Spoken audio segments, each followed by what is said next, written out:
Okay, back to the VL I bought for $300. It's cost me $8,000 now. Got a closed door respray done on it. What else? Put the body kit on it. Got some stickers for it.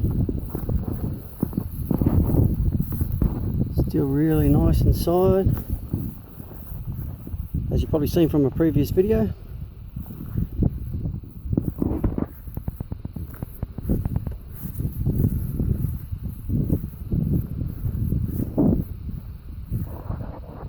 Yeah, so really happy with the way it came up. Done it in the shore colour, panoramic silver. So after the video, just let me know what you think anyway. Cheers, bye.